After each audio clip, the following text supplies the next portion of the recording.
Bismillahirrahmanirrahim. Assalamualaikum warahmatullahi wabarakatuh.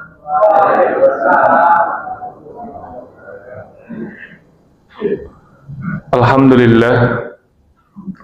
Alhamdulillahil akbar alladzi khalaqal kauna wa dabbar walladzi anzalal qur'anal karim fihi al-'idhat wal 'ibar walladzi qala fi suratil kautsar inna a'tainakal kautsar fasalli li rabbika wanhar inna syani'aka huwal abtar. Asyhadu an la ilaha illallah wahdahu la syarika lah jalla 'anil syabihi wal mathili wal kufi wan nadhir wa asyhadu anna Muhammadan 'abduhu wa rasuluhu wa safiyyuhu wa khaliluhu wa khiratuhu min khalqihi wa aminuhu 'ala wahyihi arsalahu rabbuhu rahmatan lil 'alamin wa hujjatan 'alal 'ibadi ajma'in. Fahadallahu bihi ta'ala minad dhalalah wa bassara bihi minal jahalah wa kaththara bihi ba'dal qillah wa aghna bihi ba'dal 'ailah. Wassalawatullahi alaihi wa ala alihi at-tayyibin wa ashabihi al-ghurril mayamin mattasalat 'ainun binadhar wa wa'at udhunun bi khabar wa sallama tasliman katsiran. Allahumma inna nas'aluka fahman nabiyyin wa hifdzal mursalin wa ilhamal malaikatil muqarrabin. Allahumma 'allimna ma yanfa'una wanfa'na bima 'allamtana rabbana zidna 'ilma. Amin ya rabbal alamin. Jamaah sekalian yang memuliakan Allah, mengawali kajian kita pada malam hari ini, marilah bersama-sama kita meningkatkan rasa syukur kepada Allah Azza wa Jalla atas limpahan karunia yang tiada terhingga. Khususnya kita mensyukuri nikmat yang paling agung, nikmat iman dan Islam, nikmat sehat wal afiyat, sehingga dengan nikmat-nikmat tersebut kita bisa beribadah, bisa beraktivitas, dan Allah meringankan langkah kaki kita berjalan menuju tempat yang mulia ini.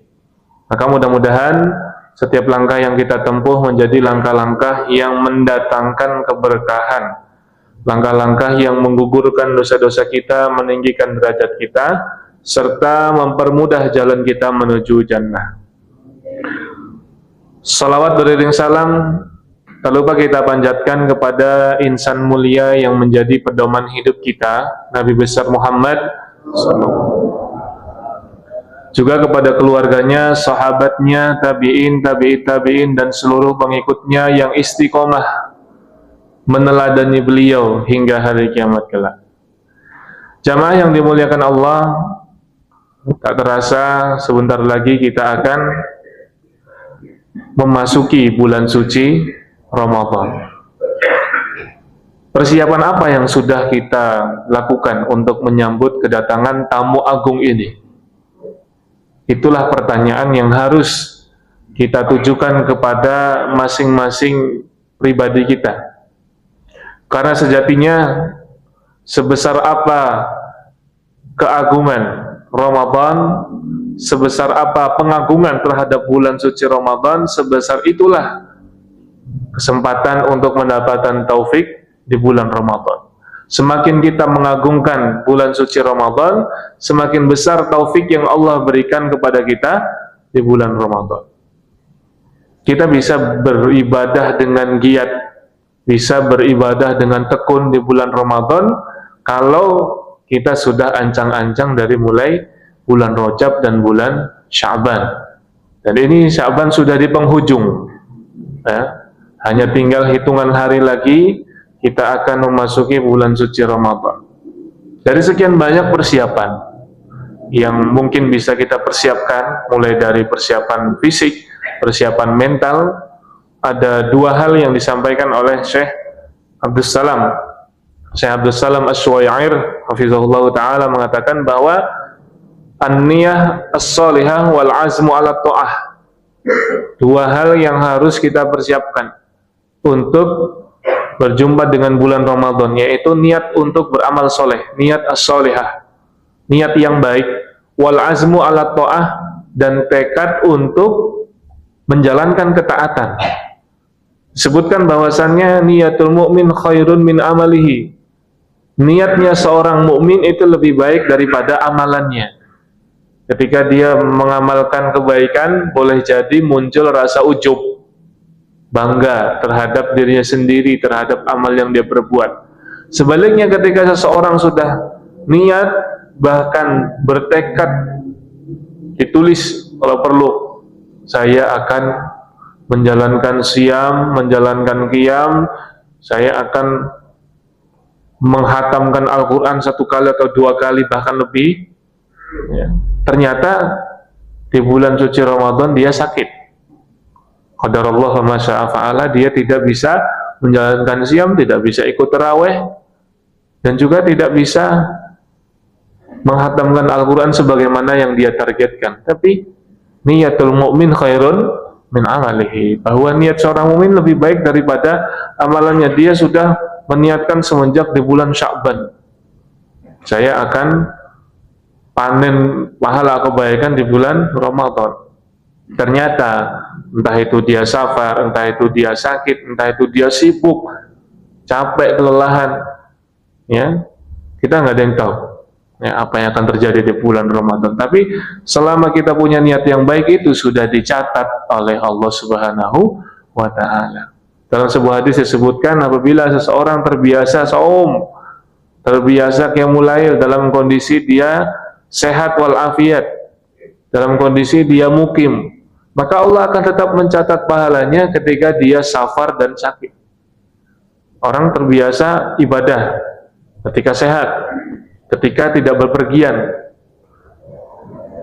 Nah, ketika dia sakit atau ketika dia safar, pahalanya tetap dicatat oleh Allah Subhanahu wa Ta'ala. Ini saking pentingnya niat, ya, niat beramal soleh dan azam. Azam itu tekad yang bulat untuk menjalankan ketaatan, karena banyak sekali ketaatan yang bisa kita lakukan.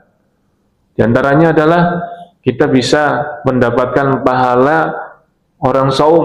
Kita saum mendapatkan pahala saum, juga kita mendapatkan pahala dari orang lain tanpa pahala itu berkurang dari dirinya. Yaitu apa? Memberi iftar.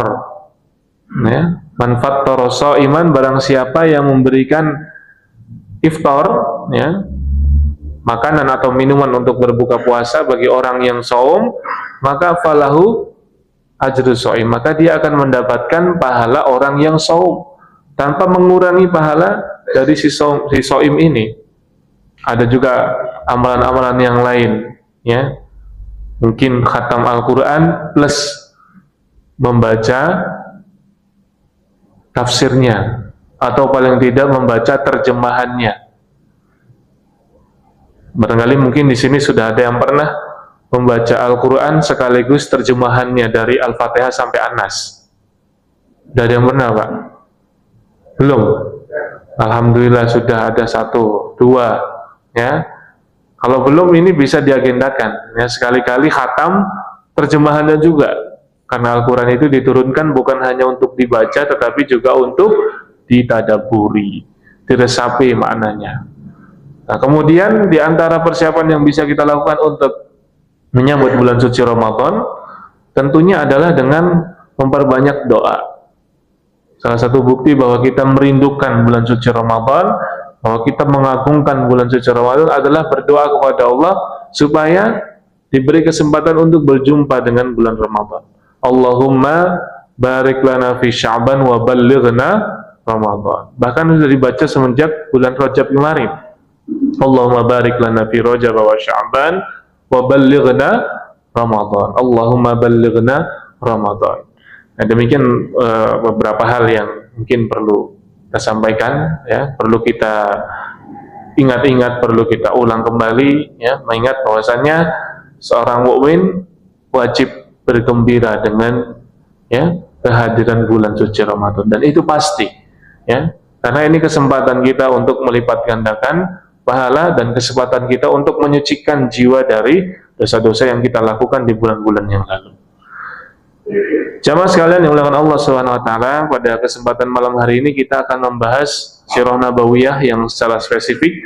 Kita akan mengkaji sosok Nabi Muhammad Sallallahu Alaihi Wasallam sebagai penegak keadilan. Sosok Nabi Muhammad Rasulullah sebagai penegak keadilan. Ya, sebagaimana kita ketahui, adil itu adalah salah satu pondasi utama ya untuk terciptanya masyarakat yang aman dan sejahtera. Kalau tidak ada keadilan atau keadilan tidak ditegakkan, maka ya masyarakat ini akan tercerai-berai, ya kan, akan porak-poranda, ya, seperti itu. Sebagaimana perkataan Ibnu Khaldun, ulama, ya, ulama pakar sosiologi. Ya, Ibnu Khaldun itu pernah berkata bahwasannya al-adlu idza dama ammaro, ya. Yang namanya keadilan, ya, kalau itu bersifat langgeng, ya, al-adlu idza dama ammaro, maka dia akan memakmurkan. Kalau ingin kemakmuran, ingin kesejahteraan, harus tegakkan keadilan. Kebalikannya, az-zulmu idza dama dammaro.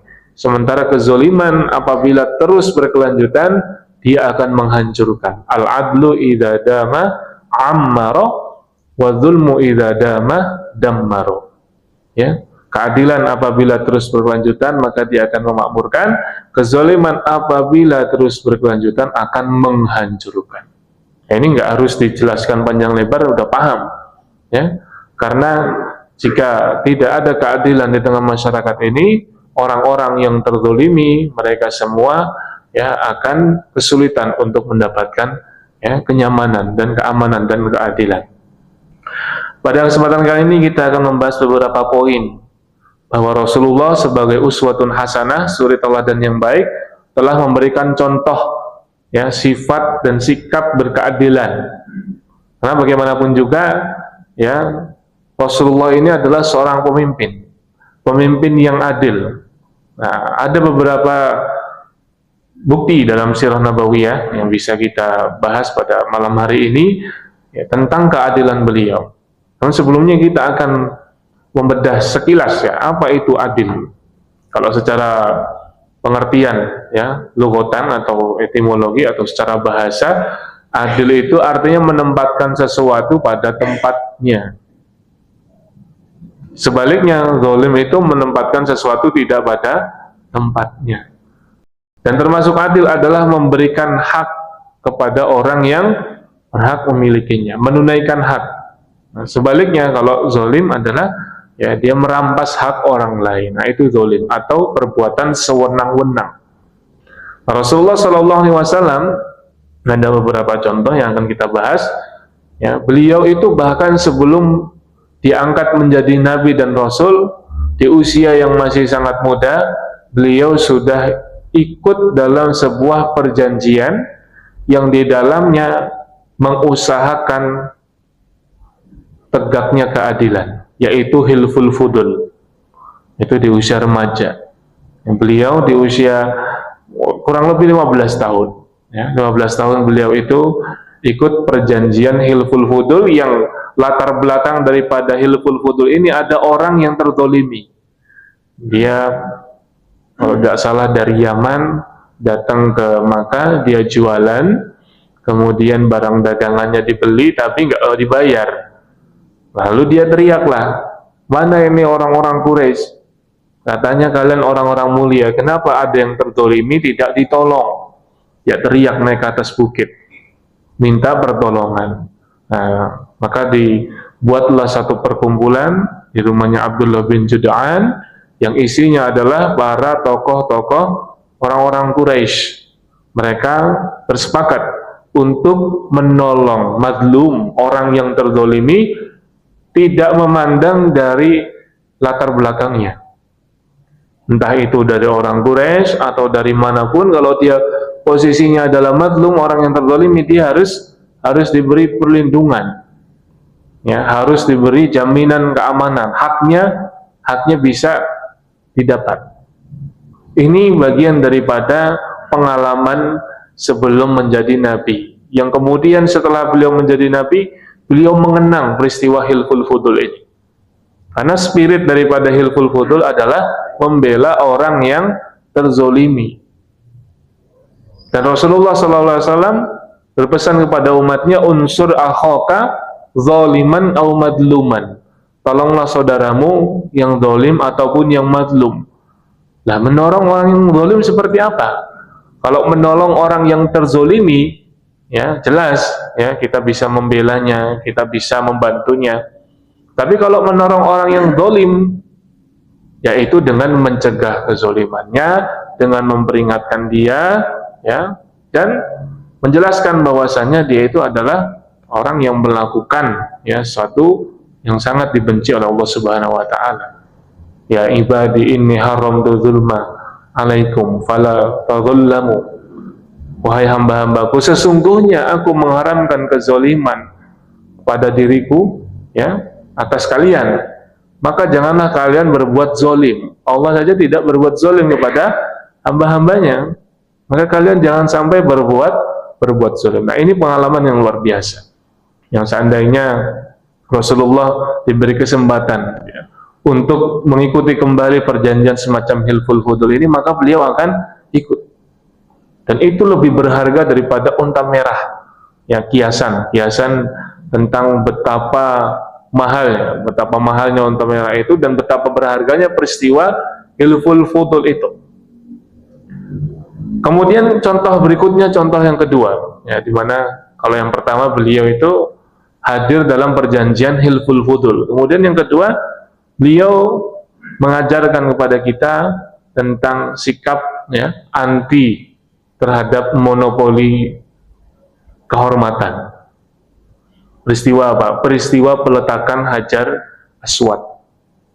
Peristiwa peletakan Hajar Aswad, beliau usia 30 tahun atau 35 tahun, ada beberapa versi. Ya. Di usia tersebut beliau sudah menjadi sosok pemersatu. Karena apa? Ketika Ka'bah direnovasi, tinggal tahap terakhir peletakan Hajar Aswad, semua berebut. Semua kabilah itu pengen meletakkan Hajar Aswad karena ini menjadi simbol kehormatan. Simbol ya bisa dibilang modal politik lah ya. Karena ada persaingan antar kabilah.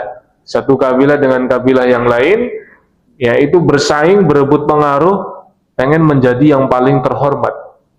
Meletakkan Hajar Aswad ini dianggap sebagai suatu kehormatan dan kesempatan yang sangat langka, sehingga semua orang itu berebut. Jangan dikira berebut itu hanya sekedar adu mulut.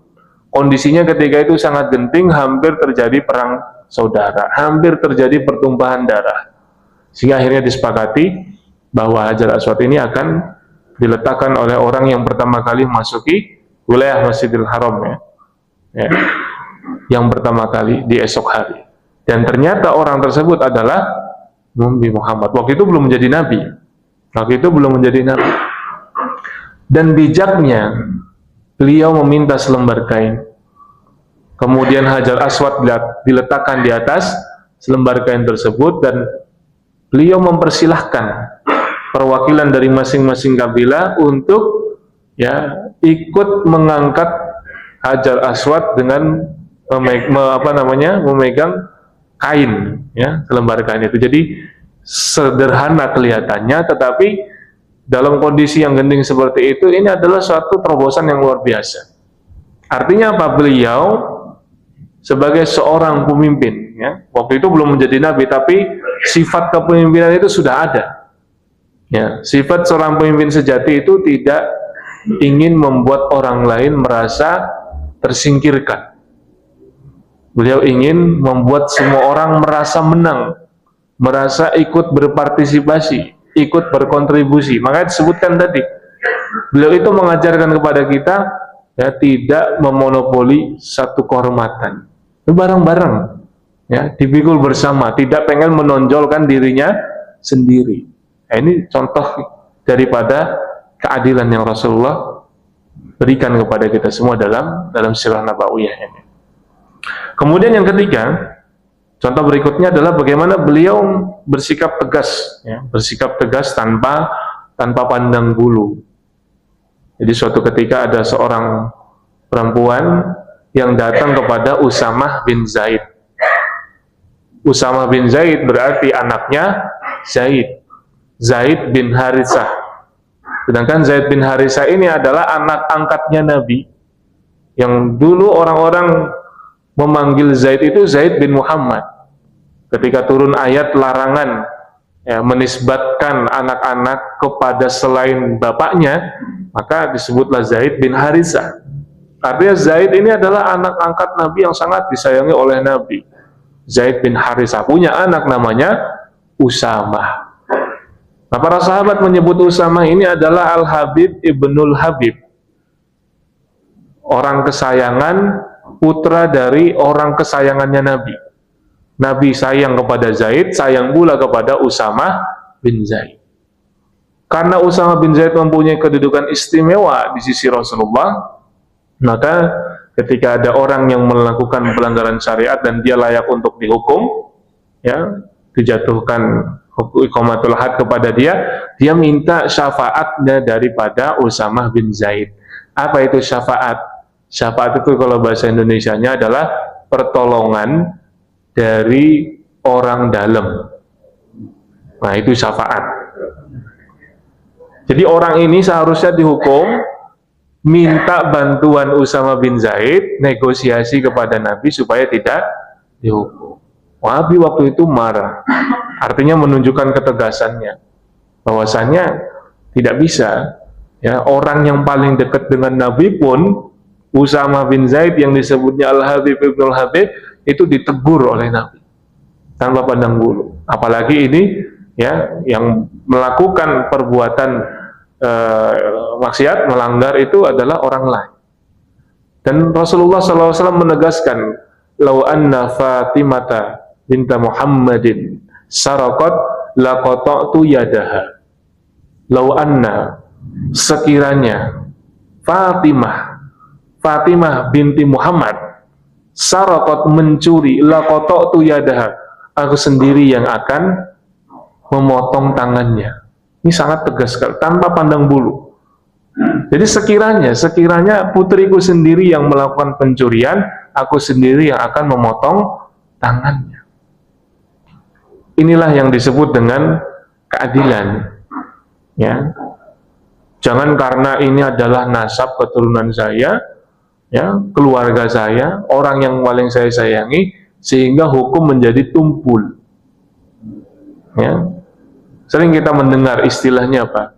Tumpul itu tajam, hukum itu tajam ke bawah tapi tumpul ke atas, ya. Tumpulnya ke atas, tapi kalau ke bawah tajam.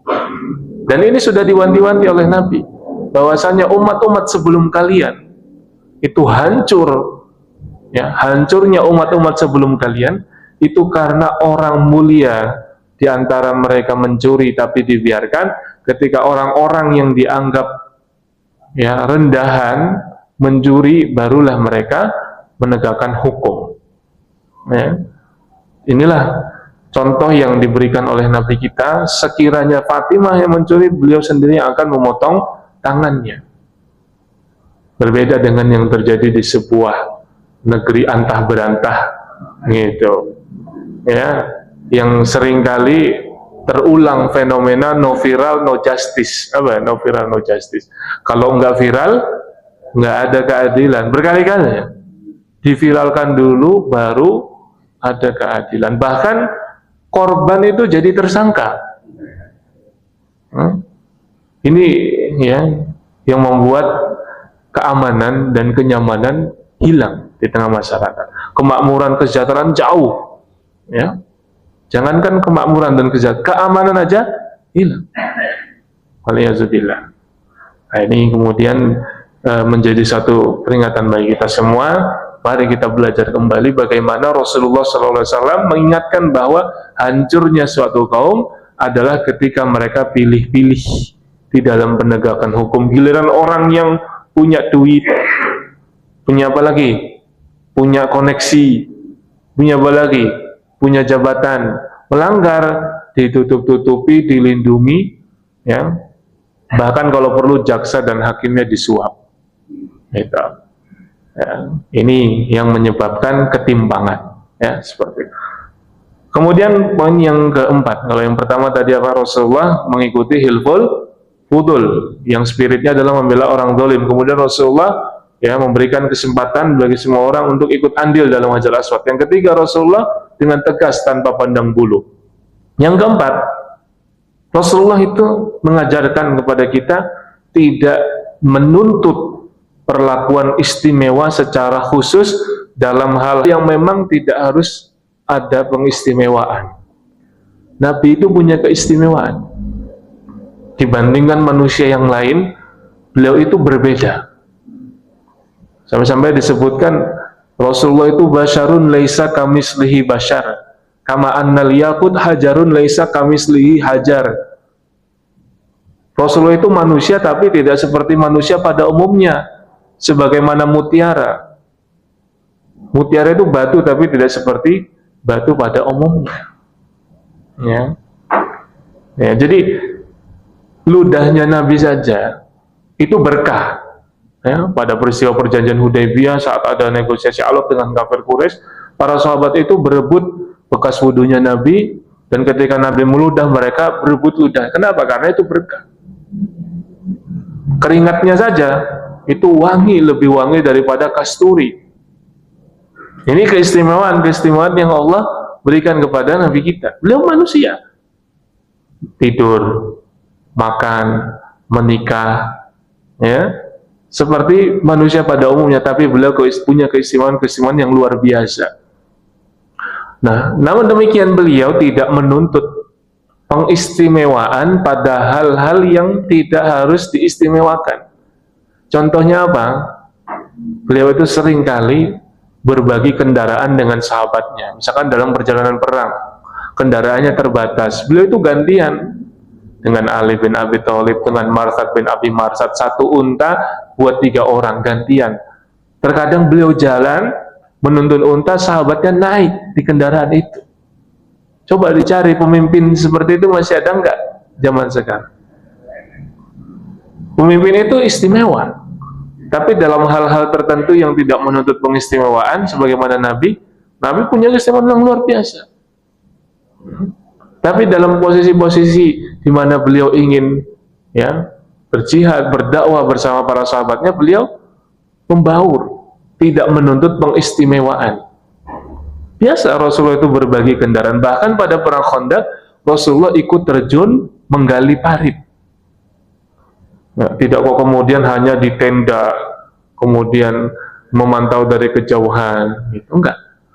Beliau membaur. Nah, ini salah satu contoh daripada keadilan yang beliau, ya, tunjukkan kepada kita semua, ya, tidak menuntut orang lain itu harus, ya, mengistimewakan beliau. Beliau harus punya fasilitas yang melebihi daripada orang lain. Enggak. Ya. Ini salah satu buah daripada sifat tawadu. Tawadu itu apa? Rendah hati. Kerendahan hati beliau. Ya. Nah, kemudian yang selanjutnya, jamaah sekalian yang dimuliakan Allah Subhanahu Wa Taala, poin kelima, ya, poin kelima. Barangkali ada yang mencatat, ya, beberapa yang ada di sini bawa catatan.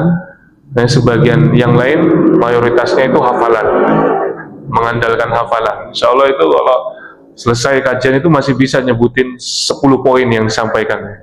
Ini baru 5, ini masih ada 10 loh, ya. Ya, 5. Beliau itu tidak terbawa emosi saat berada dalam, ya, kondisi marah. Ada doa khusus yang dibaca oleh Nabi, ya. Allahumma inni as'aluka khasyataka fil ghaibi wasyahadah wa kalimatal adli wal haqqi fil ghadabi war ridho. Ya Allah, sesungguhnya aku memohon kepadamu khasyah, rasa takut kepadamu, fil ghaibi wasyahadah, dalam kondisi, ya, sedang sendirian atau dilihat banyak orang, ya. Wa kalimatal adli wal haqqi fil ghadabi war ridho, dan Allah, aku memohon kepadamu, ya, kalimat al-haq, ya, kalimat al-adl wal haq, kalimat keadilan, ya, kata-kata yang menunjukkan keadilan, wal haq, dan kebenaran, fil ghadabi war ridho, entah itu dalam kondisi marah atau dalam kondisi senang. Nah, biasanya orang kalau sedang marah, ya, sumpah serapah, laknat, caci maki, itu. Nah, Rasulullah berdoa, Allahumma inni as'aluka khasyataka fil ghaibi wasyahada wa kalimatal adli wal haqqi fil ghadabi war ridho. Jadi ketika beliau marah itu tidak berkurang rasa keadilannya.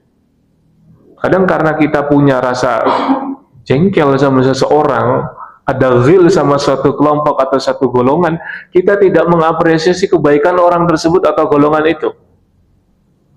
Makanya Allah Subhanahu wa taala ya, dalam Al-Qur'an disebutkan ya, kita itu harus berlaku adil bahkan kepada orang yang mungkin kita musuhi.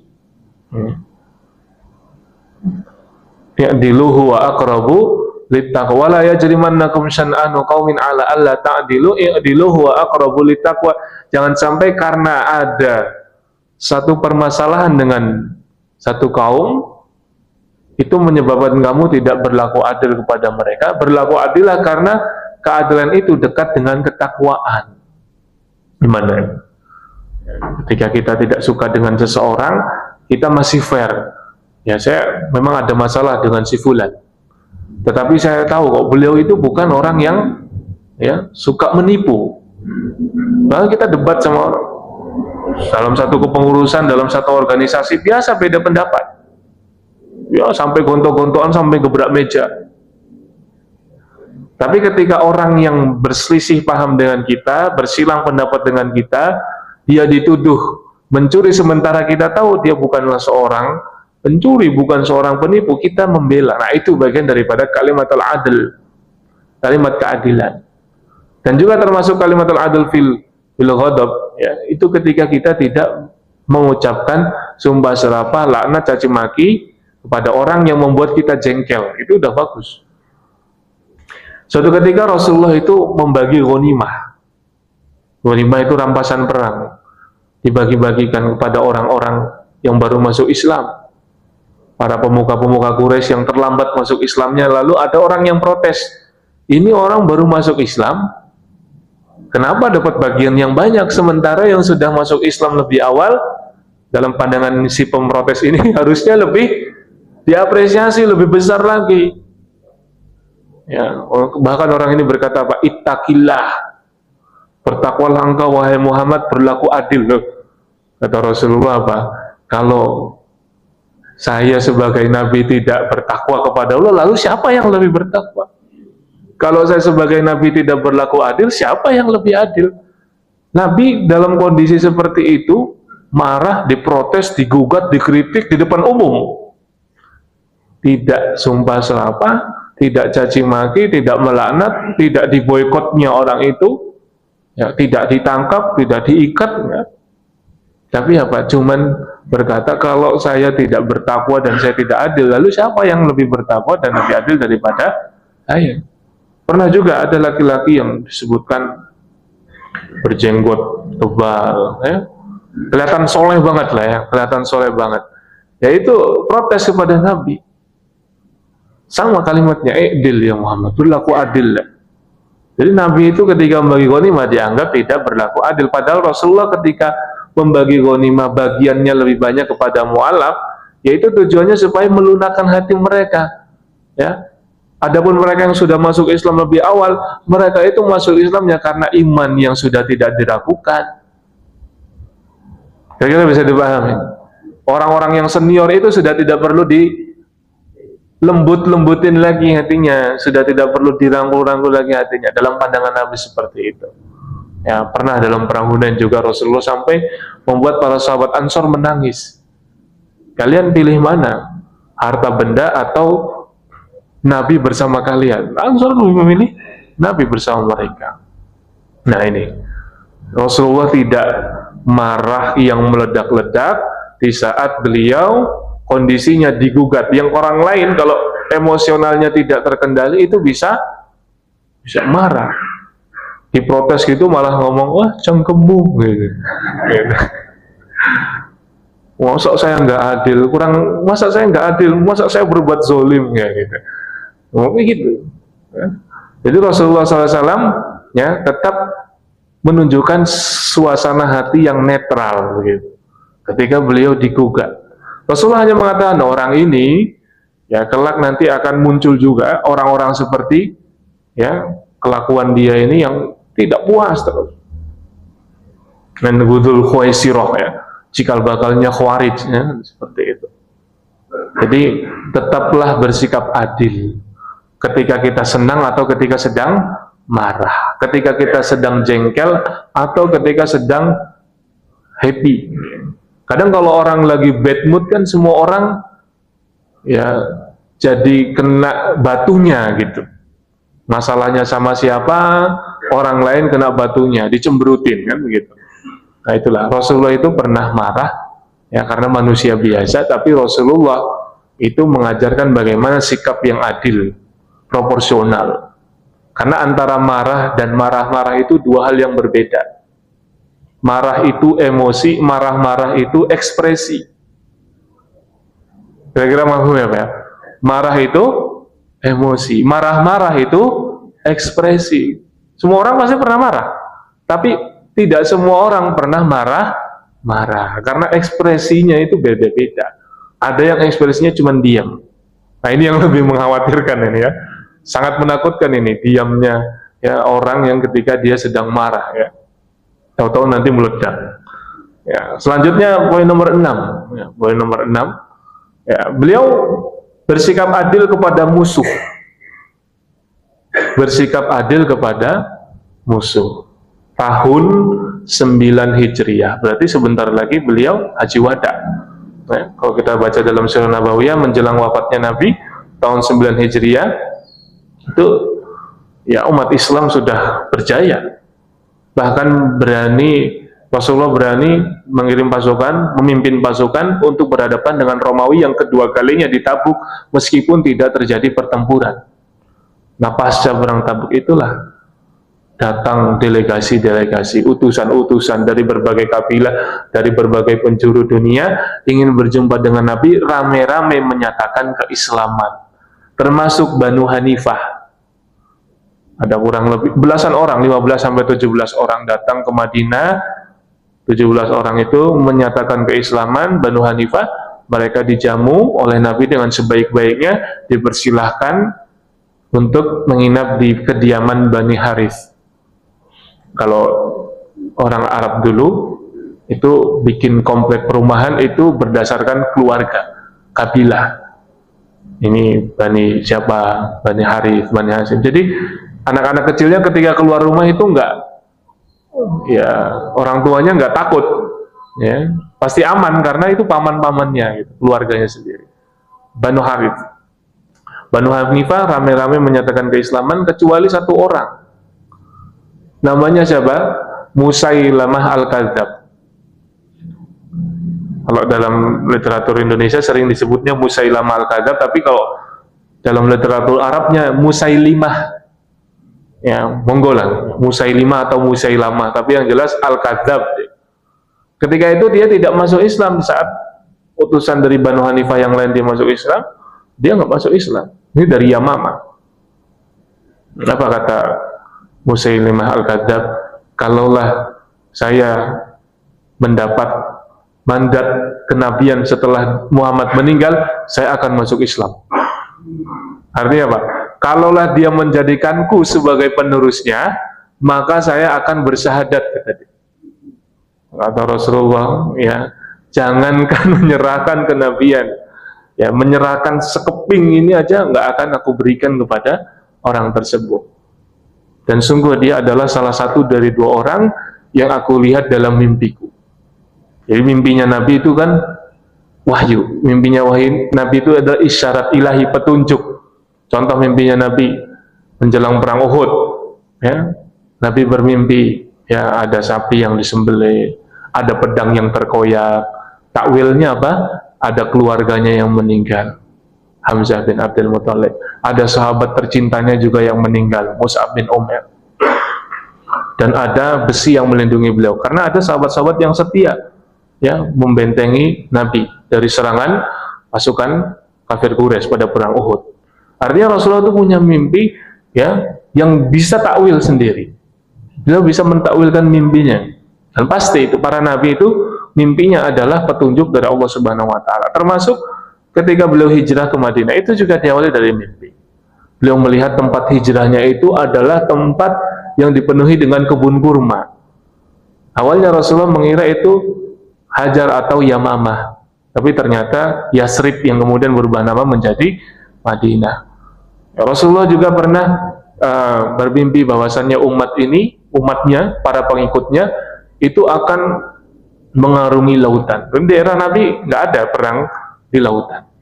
Tapi kan ternyata di zamannya Utsman, yang kemudian di zamannya Muawiyah, itu para sahabat sudah menjadi ya mujahidin yang menaklukkan lautan. Banyak mimpinya Nabi. Termasuk mimpinya Nabi adalah nubuat, ya, tentang adanya nabi palsu.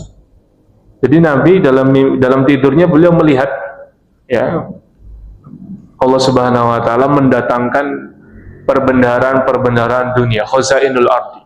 Kekayaan-kekayaan dunia diserahkan kepada Nabi semuanya. Dan Allah Subhanahu wa taala, ya, dan Rasulullah ketika itu dalam mimpinya diserahkan dua gelang.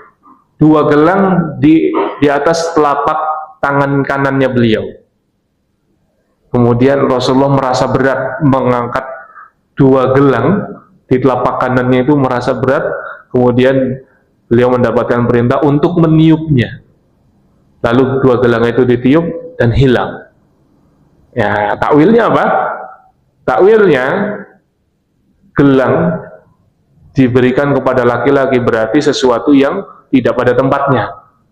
Berarti ini adalah menunjukkan sesuatu yang palsu, sesuatu yang zalim, sesuatu yang tidak benar.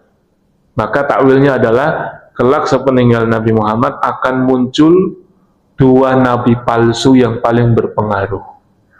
Satu dari Son'a, satu dari Yamamah. Satu bernama Musailamah Al-Kadzab, satu lagi bernama Al-Aswad Al-Ansi.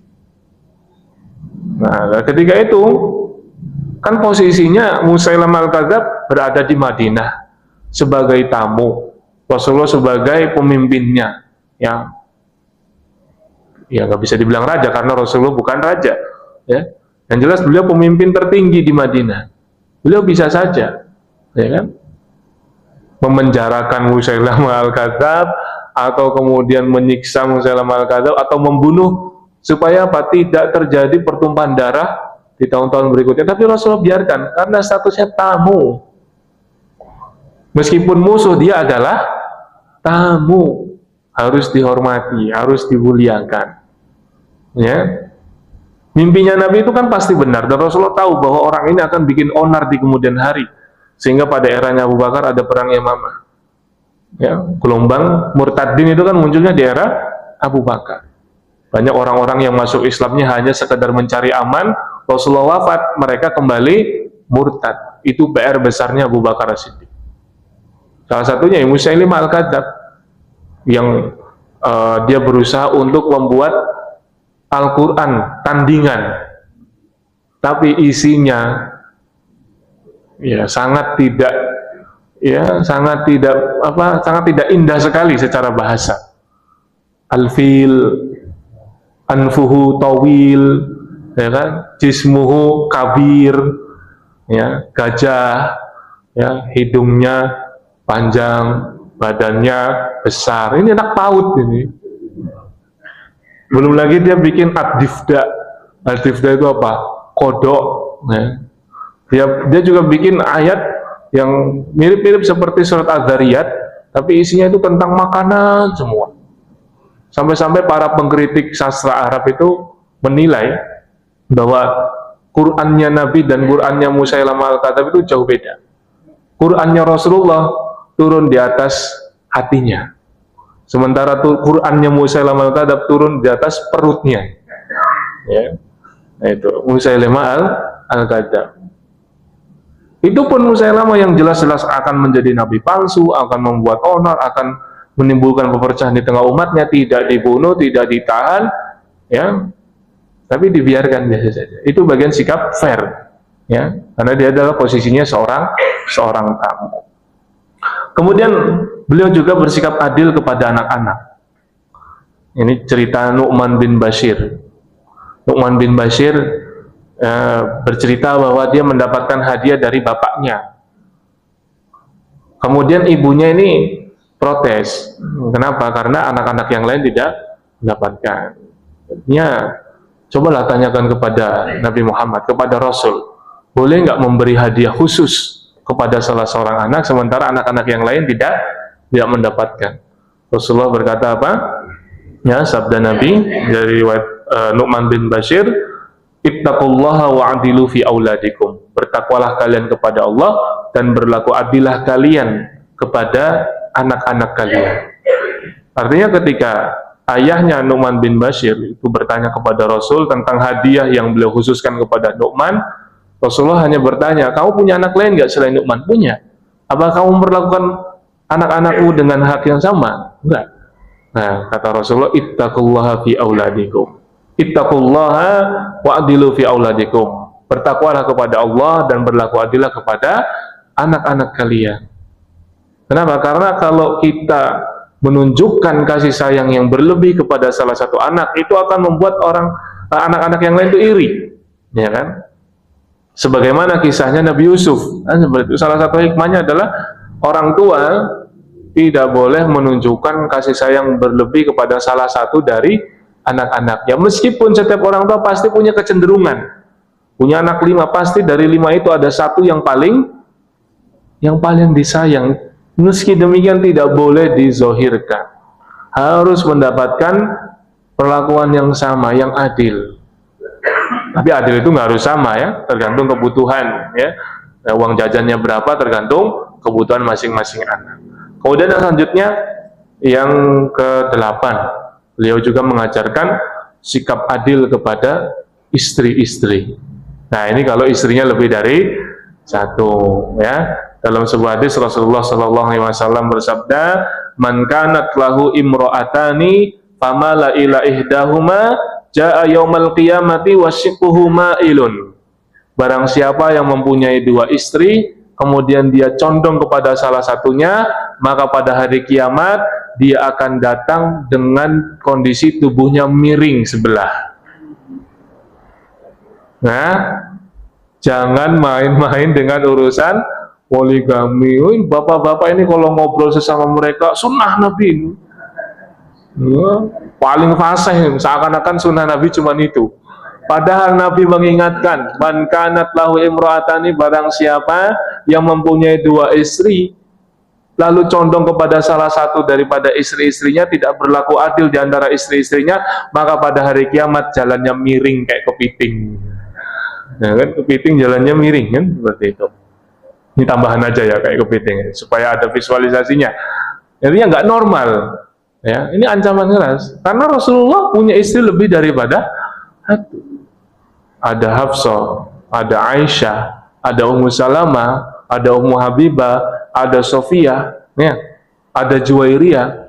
Dan di saat beliau sakit keras menjelang wafatnya, beliau masih menunjukkan sikap adil. Beliau minta izin, minta ridho kepada istri-istrinya untuk diizinkan dirawat oleh Aisyah. Barulah ketika istri-istri yang lain mengizinkan, ya, meridhoi beliau dirawat oleh Aisyah. Padahal bisa aja beliau langsung ke rumahnya Aisyah tanpa meminta persetujuan istri yang lain.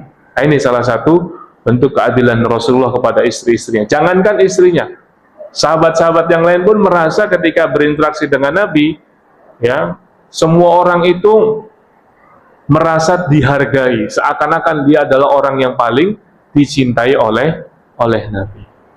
Masih banyak lagi nih sebenarnya. Mungkin sudah masuk waktu Isya ya. Mudah-mudahan bisa kita lanjutkan di pertemuan yang akan datang. Jazakumullah khairan ala husni ihtimamikum. Billahi taufiq wal hidayah wa ridwan nas. Assalamualaikum warahmatullahi wabarakatuh.